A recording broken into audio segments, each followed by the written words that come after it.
Welcome to The Jewish Lens, a podcast to discuss anything and everything from a Jewish perspective. Now, please help me welcome the man who controls the media, your host, Jonathan Rosen. Hello, and welcome to another edition of The Jewish Lens.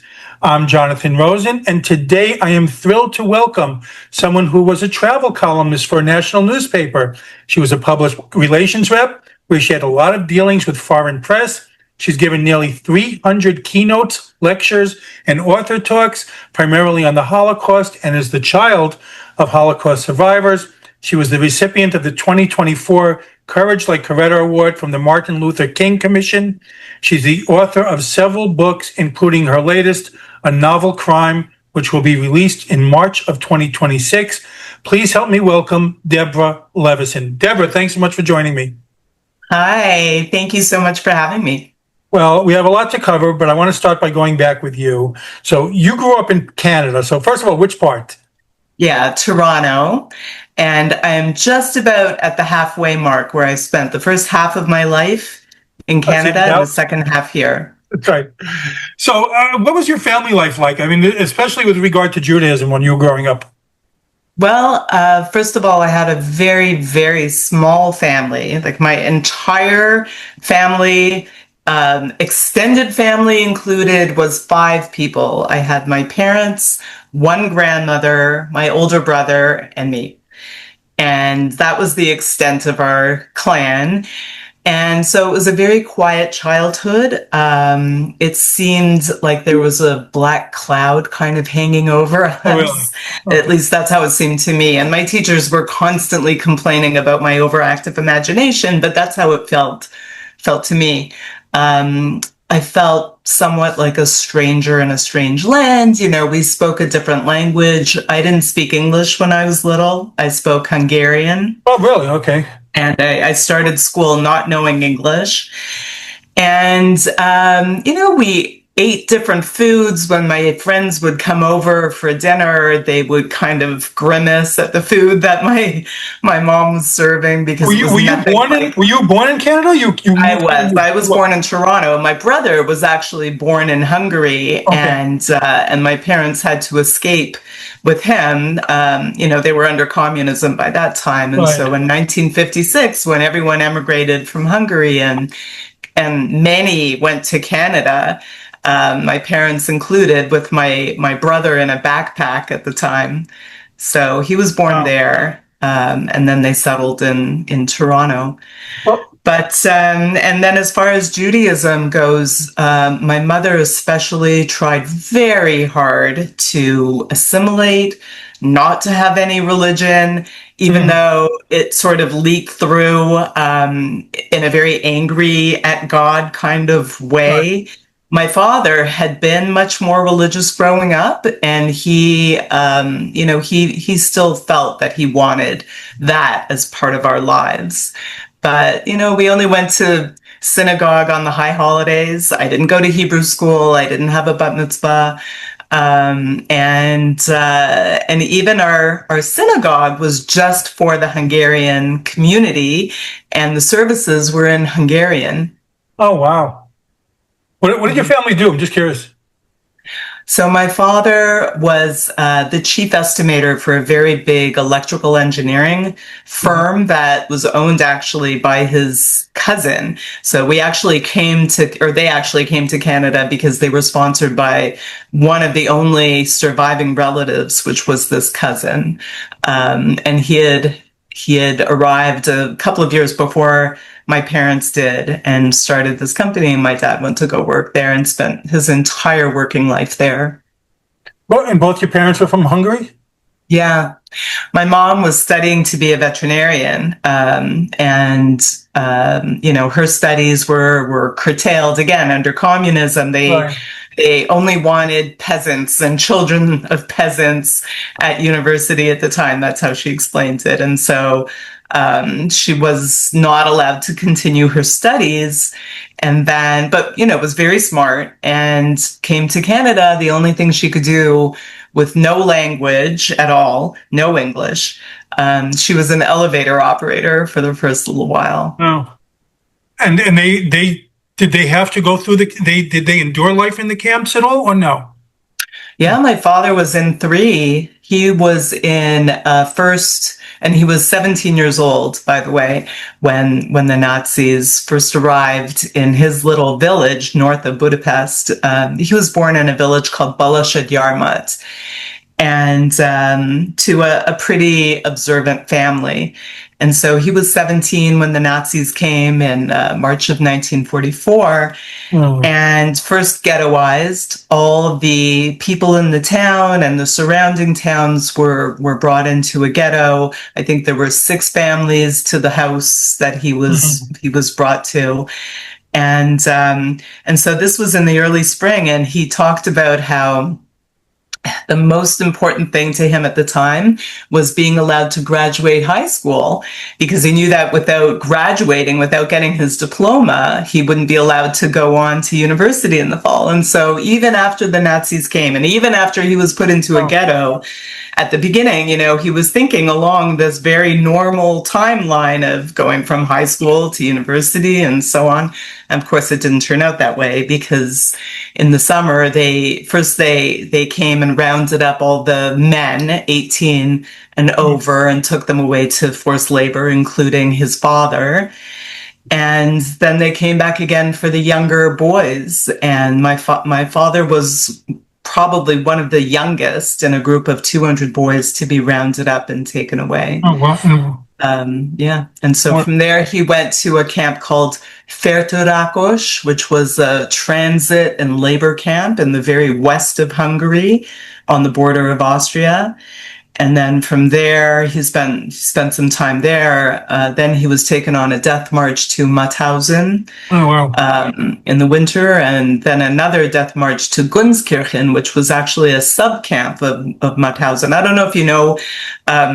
Tell me if I'm being redundant here, but I actually learned quite a bit about Mauthausen when I was doing research for my first book. No, I know Mauthausen very well. I mean, I used to teach Holocaust studies, and that was one of the names. I'm shocked. And what about your mother? So my mother spent the entire time in the ghetto in Budapest. She was an only child. She was 14 when the Nazis came. And, they immediately came from her father. I hesitate to say my grandfather. I don't know if you know this about children of Holocaust survivors, but we don't use that familial kind of relationship language. So I don't say my grandmother and my grandfather, because I've never met them. And so I say my father's mother and my father's father, or my mother's father. Anyway, I haven't heard anyone say that before. Well, that's interesting. Yeah, that's kind of a common thing among children of survivors. And where did your parents meet? Called 2G or 3G. Anyway, so my mother was first her father was taken away to forced labor, and then the women were actually rounded up. My grandmother. So this is the one grandmother who did survive, who I actually know. So I do refer to her as my grandmother. But she was rounded up and taken on a train to Auschwitz, which left my mother completely alone at the age of 14 in this apartment. She'd never been alone before. She was as an only child, they were very overprotective of her. She still played with dolls. She was very innocent. And suddenly she was left by herself, and they rounded up all the elderly and the children and put them into the ghetto. And that's where she was until liberation in 1945. And where did your parents meet? At a wedding a couple of years after liberation. They met at a wedding. My mother was there with a date, but this boy who she was there with, he had also been in the camps, and he had damage to his heart from the camps. And so he wasn't allowed to dance at the wedding. And my mom really wanted to dance. So she asked my dad, and then they started dating after that. And then my mom just sort of gave him an ultimatum, marry me or else. Well, I'm curious, because I've had on other people, whose family went through the Holocaust and were in camps and everything, and it's always been mixed about their experiences as to whether or not it was discussed in their house. I mean, it sounds like it was, but some said their parents never talked about it at all and it was like forbidden to bring up. And others said their parents did tell them things with it. So how was it with you? Right. Well, I've also heard both. I've heard of parents who talked about it incessantly, sort of with the philosophy of, I had to go through it, so you should hear it and know it. Whereas my parents were on the team of not talking about it at all, ever. In the book, I do explain how I learned about their experiences. There was a conversation that I finally broached to my mom when I was about 13. And after, all these years of kind of living under this black cloud of not knowing what had happened to them, but sort of having all of these clues. Like, I'll give you a for instance. So there was one time, I remember this so clearly, my mom had decided I needed a beach robe. Now, we were very, we didn't have any money when I was growing up. And so something like a beach robe would have been a real luxury. But my mom was very resourceful and she took 2 towels and she sewed them together and cut out a hole for the head. And I remember standing there watching her sewing with these very neat little stitches. And I said, "Oh, did grandma teach you how to sew?" And my mom thought for a minute, like, how should I answer this? And she finally said, "Yes, as a matter of fact, we sat together for hours sewing patches on all our clothes." Wow. And at the time, I remember thinking, oh, like the patches she puts on my brother's blue jeans when he rips the knees. And it didn't occur to me until years and years later that she was actually talking about the yellow Jewish star patches that they were required to wear. So you grew up curious and wanting to find out and things, and did you ask questions? I'm just curious.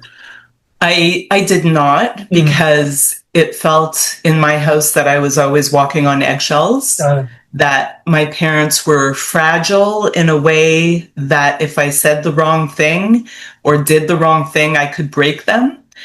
And I was very conscious of being obedient and not hurtful in any way. And I always felt like being angry or something would be hurtful to them. And also, asking the wrong question would be hurtful. So I never brought it up, not until, there was one time where I had to do a family tree project for school. I think I was in grade 6. And I brought home this family tree that was, I had 5 leaves on these trees. And my teacher thought that I was being lazy, why she wanted to know why I didn't label all my grandparents' names and aunts and uncles and cousins. And I didn't have the language to tell her, well, I don't know my grandparents' names because they all perished, and I don't have any aunts or uncles and cousins because they perished. And so I didn't have that language. So I brought home that sort of naked family tree. And I remember my mom started drawing all the leaves and labeling them, but they were all on the ground as if they had fallen off the tree. So that kind of stuck out in my memory. And then the next time I remember asking is when the miniseries Holocaust played on TV. Do you remember that? Of course, yeah. So, yeah. So I think I was 13 then. It was, the mid-70s. And I saw it. I didn't mean to see it. I was just kind of flipping through channels, and I landed on that show. And there was something so familiar. Like, to me, it felt like this puzzle piece just sliding into place. The accent sounded so familiar, and there was something about, the scene I was watching was this arrival of a train at one of the camps, and the barking dogs and the Nazis with their sticks and whips and the people kind of cowering. I was just glued to the TV, like, for several minutes, and like wondering what I was seeing. And then my dad happened to come by and immediately like flicked off the TV. So I don't want to watch this. This can't be on in our house. And so, but that kind of, I don't know, I guess it kind of sparked something, because I did ask after that. And then my mom It's not as if my mom wanted to lie. She would never have lied to me, but she didn't voluntarily Avoid. offer any information. Wow. So I did hear, like snippets, just snippets, never a full story. And so it wasn't until my parents decided to videotape their testimony for the Steven Spielberg Foundation in the late 90s. They had all these camera crews that were going around Toronto, filming all the survivors and getting their testimonies. And my parents participated. They both gave their full testimonies. It was hours of tape. And it wasn't until I came across those tapes, I was already married with children of my own, and started watching them. That's how I learned their full stories. So you didn't even know when they were filming it, when they were recording it, you didn't First know of all, I had already moved to Connecticut. Right. I just moved to Connecticut, Wow. and I did not know that they had done it. And anyway, it was pretty jarring because I really didn't know any of it. And, a lot of it was because my parents were just trying to protect us. They didn't want us to know the pain that they had gone through. They didn't want us to see the suffering. And they were just trying to keep us. And your parents had already passed by the time you discovered the tapes? No. So you were able to talk to them about it afterwards? There were some conversations after that.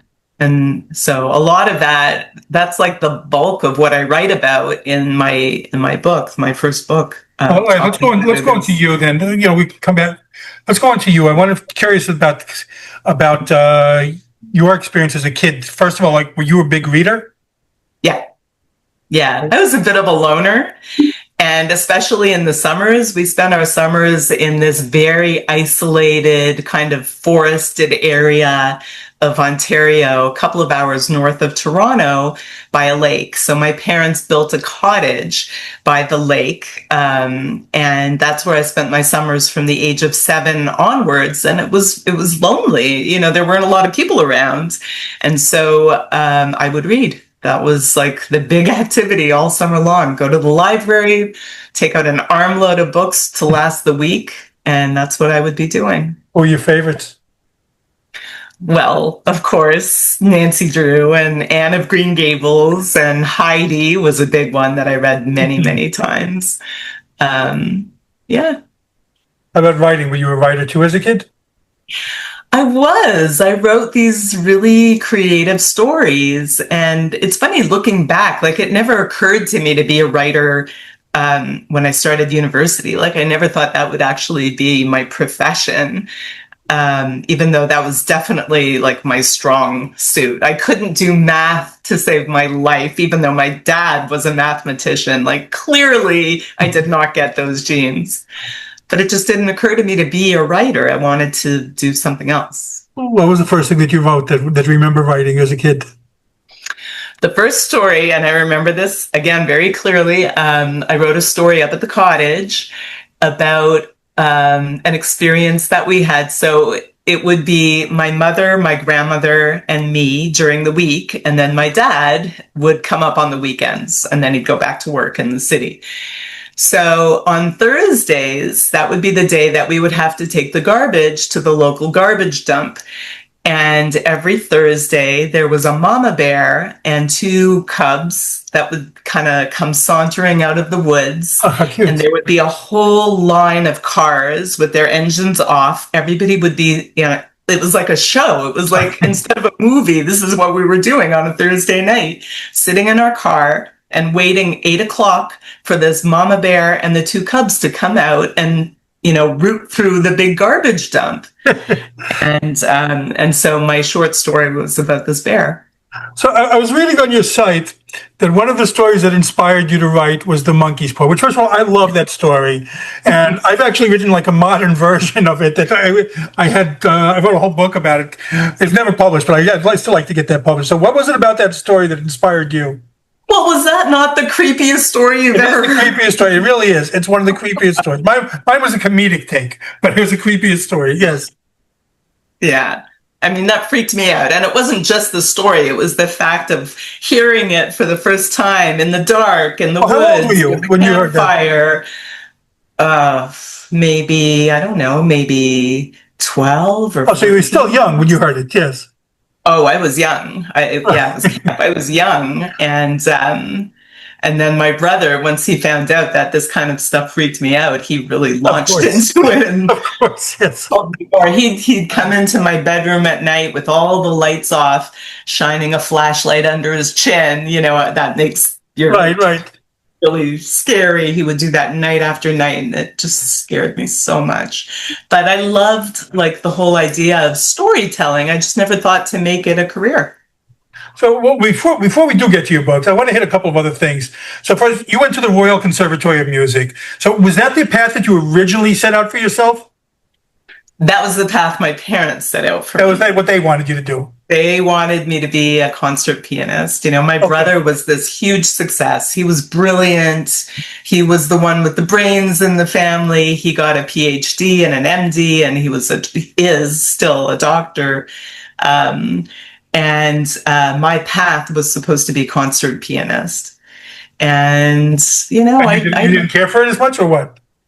I did. I loved it up until the end of high school. And then I got to university, and then it just, I don't know, I guess my time was a little bit more limited for practicing because, I was practicing hours a day. Yeah, I'm sure.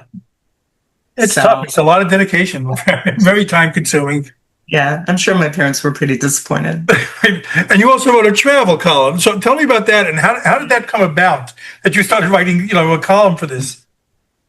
Well, it was specifically about Israel. It wasn't just traveling all over the world. It was travel in Israel. Okay. And so I wrote about all different, places to visit and activities, and specifically about Israel. How did it start? Had you been to Israel at that point, or no? Yes. So my first time in Israel was at the age of about 22. I did Canadian Zionist Federation trip with a bunch of other young people my age, and ended up extending my trip. So I was there for about 3 months in total, and it was life-changing. And that's when you started writing a column after that. Yeah. Okay, and you also worked in PR, like we said at the beginning, and you're dealing with like foreign diplomats, foreign presidents. So what did you have to do to deal with, and how did that start coming about? Well, when I came back from this trip to Israel, I wanted to do something to help. So I went to the Consulate General of Israel in Toronto and got a job immediately with them doing PR. I became actually the public relations director for Canada, and I was there for 6 years. Canada. Yeah. Wow. Yeah. Yeah. And that was an uphill battle. And it was right before the first Intifada that I got that job. So those were tough years for PR, that's for sure. Not that it's ever gotten easier, but those were tough years. Right. Well, so let's switch gears. Let's talk about your first book, The Crate. Okay. Reading about the Crate, it sounds unbelievable and also terrifying. So what's the story behind that? And can you tell me a little bit more what happened? And you also, there's a lot about your parents in there too, right? Yeah. So can I hold it up? So this is The Crate. Okay. I'll put a graphic anyway, but yes, okay. So that's the book, my first book, and it is true crime. It's nonfiction, true story. So it dates back to this discovery a few years ago of a wooden crate that was nailed really tightly shut and shoved up underneath the floor of this cottage that I was telling you about, the cottage that my parents built in the 70s. It was shoved underneath the floor, like between the ground and the bottom of the cottage. And when it was opened, it was the most grisly and tragic thing that you could ever imagine. And so, this discovery, it sparked a murder investigation where my brother became the primary murder suspect. And the media just descended on this very private, very isolated cottage of ours. and the story was broadcast, coast to coast. And here my husband and I, we had 3 children, and they were pretty young at the time. So we were, trying to protect them from the whole story. And we weren't sure if we were being targeted in some way. Same with my brother. They also had 2 small children at the time. But the worst part was that my parents were traumatized because this was the one place in the world where they felt the safest. It was really their refuge, their safe haven. And to have it desecrated in this way with this kind of human evil, it was like they never expected to have to face violence again, especially not right on their doorstep. So I wrote. It's absolutely terrifying just reading about it. I mean, did they find who did this? They did, and in the book, yes, to be someone I knew. Say it again. I'm sorry. Turns out to be someone I knew. Oh my gosh! But I started writing this story. Like, again, it was a story, and everybody said, "Oh, you're going to write about this investigation and the trial and how you knew the murderer. You're going to write about this, right?" So I started thinking, I've always wanted to write a book. I've been a writer my whole life, but it was always as a publicist, which is a very different kind of writing. And it's always ghost writing under someone else's name. Right. And I wanted to write a book. So I thought, okay, I'm going to write this as a book. And as I was writing, I realized for readers to really understand how this discovery and how all of these events traumatized my parents, they had to know the family history. They had to know the context where we were coming from. And so I started intertwining my parents' Holocaust experiences. So it became this narrative of evil in the past meets evil in the present. So it's kind of like, I was going to ask you about whether or not you would ever plan to do just something on your parents' stories from the Holocaust. It had never occurred to me to write their stories or anything, about my perspective growing up. It never occurred to me until I started writing this book. And, as I was writing and talking about how, again, how it felt for them to have this safe haven of theirs sort of desecrated. Right. It kind of made me wonder why they needed a safe haven in the first place, which, made me start thinking about their stories and how they got to that point. Was that really the first time that you had really had all these conversations with them?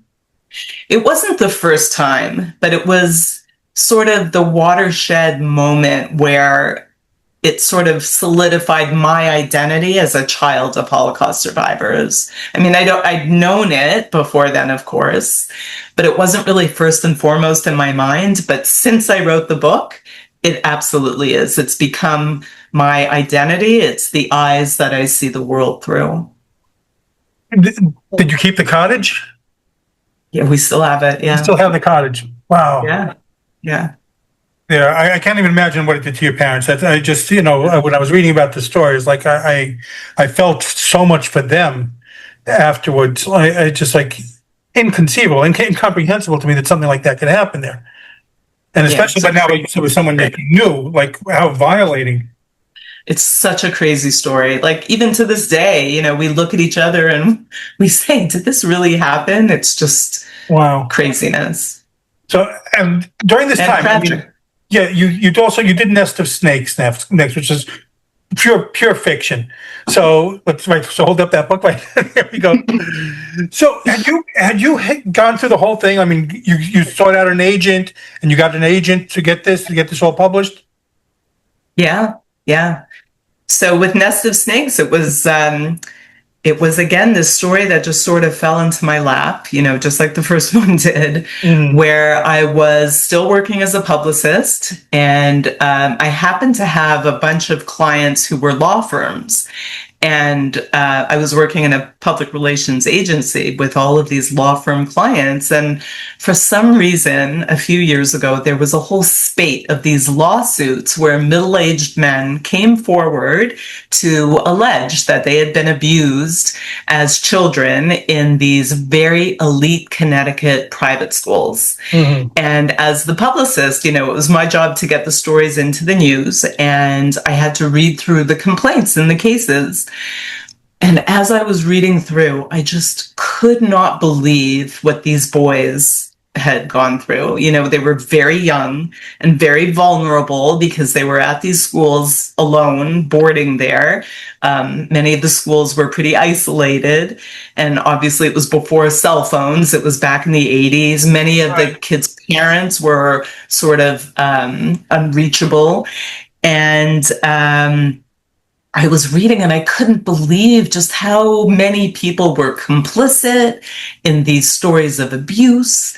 And, nobody protected them. Nobody reported the abuse. It was just mind-boggling, the things that were happening. So I started thinking, okay, somebody's got to write this story. This is here another social issue. I've been speaking about the Holocaust now for years. And now I thought, okay, well, here's another social issue we have to shine a light on. And I thought the abuse had ended, back around the time of these lawsuits back in the 80s, maybe 90s, but I was so wrong. The abuse continued and still continues to this day. And, all of the research that I had to do, I couldn't wrap my head around how widespread this whole thing is. Basically, any country that has boarding schools has allegations of abuse, from the United States to South Africa to Australia, the United Kingdom, Canada, everywhere. So how difficult is that for you? I mean, it's nothing compared to what they went through, but you wrote a book about, the crate, which, again, horrifying. You write about the abuse victims. How difficult is it for that to write without internalizing all that? How does it affect you, your psyche, your mental, health, writing about these subjects? So, well, for A Nest of Snakes, my goal really was to, not just shine a light on the subjects, but also sort of have the book act as a catalyst and be a voice for people who felt voiceless and maybe encourage them to come forward, because the main character in the book is actually this middle-aged man who decides to come forward. He decides to go on a journey looking for justice and launches a lawsuit. So the second half of the book becomes a legal courtroom drama. And he uses his voice. And I thought, okay, if I wrote a book like that, maybe other people would be encouraged to come forward too. And that's actually what happened. But with the crate, it was the research, finding out all the detail about Mauthausen, especially in Gunskirchen, what happened there, all the details that I didn't know even to that point, because my dad did not go into that much detail. Mm-hmm. That was the kind of stuff that just haunted me. It kept me up at night. I was just haunted by everything I found out about the Holocaust that I hadn't known before. I mean, it was definitely not taught in school. So, and especially, you have kids of your own, that it's so tough to look at your kids and, not feel a certain way, that you do feel a certain way, I have to protect my kids and all that things, and, just shield them as much as you can, especially when you're talking about these type of subjects. Yeah. Yeah, it's a fine line to walk, because I do a lot of Holocaust education at this point. I do go to a lot of schools. That's part of your identity now. You said that this is who you are now. So what do you do? You go around to a lot of the schools and talk about this all through Canada? Dedicated and also, no? Yeah, I tell my parents' stories. I show pictures, and we're living through a time, as I said, I'm looking at the world now through different eyes, and especially after October 7th, it is just unbelievable to me that we are reenacting everything that happened in my parents' era. So I think now more than ever, we have to, pardon me? How are things in Connecticut by you? Quiet. Connecticut tends to be quiet, but I'm only an hour from New York, and all three of my kids live in New York, so that's yeah. How about do you go back to Canada at all, to Toronto? All the time. Toronto is awful. Yeah, that's what I see, and other people who've been on from there say the same. Yeah.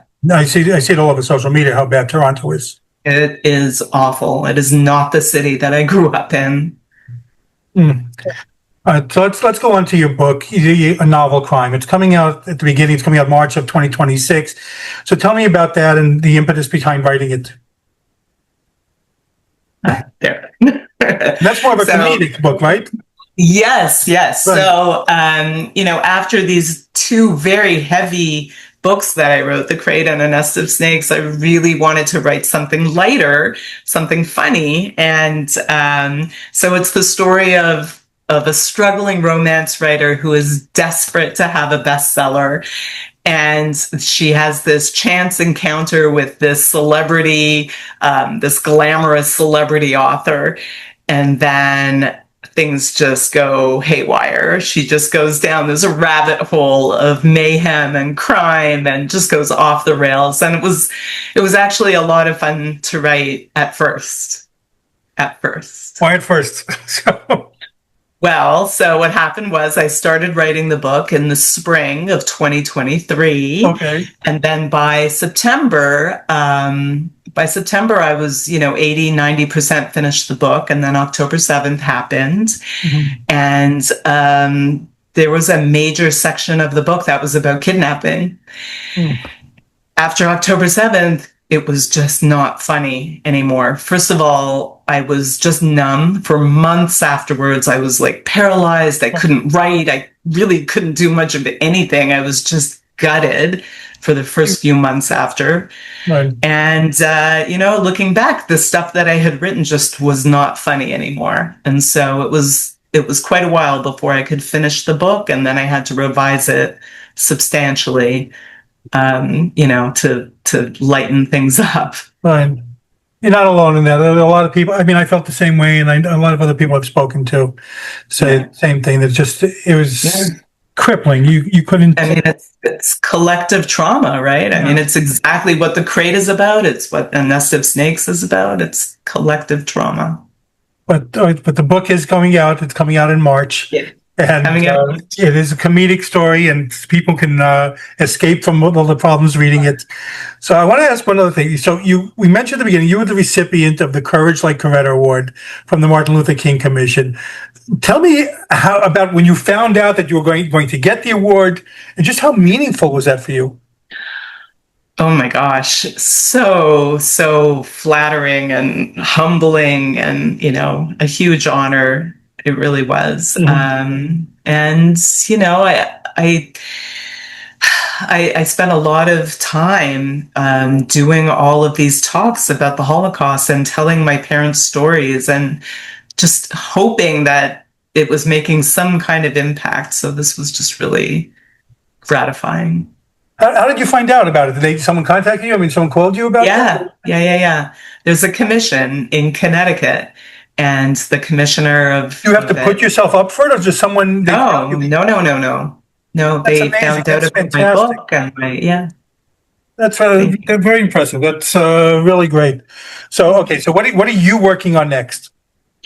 So the next one, and I'm only about halfway through writing it because now I've sort of had to change gears and start, the preparations for releasing A Novel Crime. Right. But the next one that I started is a story of a married couple who is on the brink of divorce. The husband had an affair with the dog walker, and he really is contrite. He wants to make things better. He wants to take his wife to Tahiti on a vacation, to try to repair their marriage, and then things go a little crazy when they get there. Okay. Looking forward to that. And how can people follow you on social media?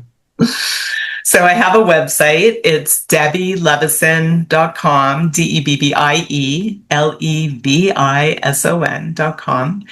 And, or I'm on Facebook, I'm on Instagram. The other social platforms I haven't really mastered at all, but Facebook and Instagram, Deborah Levison, author.